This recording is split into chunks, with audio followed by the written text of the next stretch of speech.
Assalamualaikum warahmatullahi wabarakatuh. Perkenalkan nama saya Ivan Priyantama dari Prodi Bisnis Digital kelas 24D31. Saya di video ini akan menjelaskan tentang sistem pakar dan aplikasinya. Nah, dari mata kuliah kecerdasan buatan. Oke, sistem pakar atau disebut dengan expert system. Sistem komputer yang meniru kemampuan seseorang. Seorang pakar manusia untuk membuat keputusan atau menyelesaikan masalah pada bidang tertentu. Sistem ini dirancang untuk menyimpan, memproses, dan menerapkan pengetahuan layaknya pakar. Tujuannya adalah untuk membantu pengguna non-pakar dalam membuat keputusan atau mendiagnosis suatu masalah dengan akurasi mendekati seorang ahli. Komponen sistem pakar. Satu, basis pengetahuan. Berisi fakta, aturan, dan heuristik dari pakar. Dua, mesin inferensi. Mekanisme untuk menarik kesimpulan dari basis pengetahuan.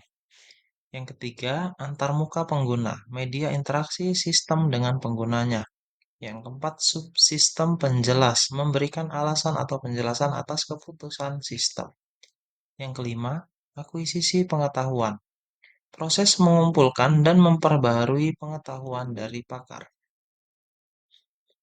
Contoh aplikasi sistem pakar. Bidang aplikasi sistem pakar, kesehatan, diagnosis penyakit, pertanian dengan deteksi hama tanaman, teknik, mendiagnosa kerusakan mesin, pendidikan, sistem rekomendasi pembelajaran, hukum analisis kasus hukum. Pengertiannya, cara atau struktur untuk menyimpan informasi dan fakta dalam sistem pakar. Representasi yang baik mempermudah sistem melakukan inferensi.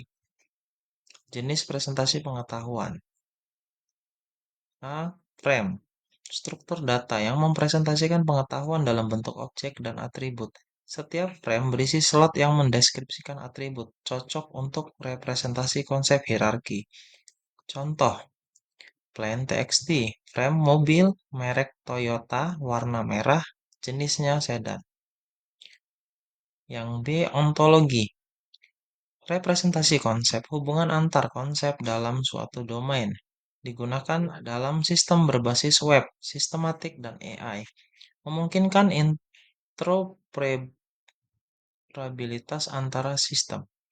Contoh, gejala pengobatan organ, hubungan penyakit memiliki gejala.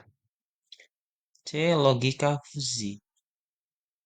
Digunakan untuk pengetahuan yang tidak pasti atau ambigu. Nilai tidak hanya 0 dan 1, tetapi antara 0 dan 1 derajat kebenaran. Pengambilan keputusan di dunia nyata yang tidak selalu pasti. Contoh, jika suhu tinggi dan tekanan rendah, maka pompa berjalan sedang. Dengan definisi Fuji, dari suhu tekanan dan kecepatan pompa. Inferensi dalam sistem berbasis pengetahuan. Inferensi adalah proses menarik kesimpulan atau rekomendasi berdasarkan pengetahuan yang tersedia di sistem. Teknik inferensi umum. Forward chain. Diterapkan aturan digunakan ketika semua data awal sudah tersedia sampai pada kesimpulan. Contoh, fakta pasien demam batuk. Aturan jika demam dan batuk kemungkinan flu. Kesimpulan kemungkinan flu. Backward chaining. Sistem mencari data aturan yang mendukung digunakan saat ini membuktikan suatu kesimpulan. Contoh, tujuan apakah pasien yang menderita flu? Cek aturan, gejala demam dan batuk.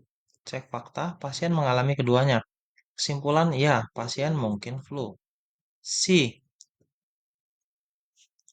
Reasoning dengan logika fuzzy melibatkan derajat kepastian dalam aturan dan fakta. Hasil bukan hanya ya atau tidak, tetapi probabilistik atau bertingkat. Sistem pakar adalah AI berbasis pengetahuan yang meniru pakar manusia.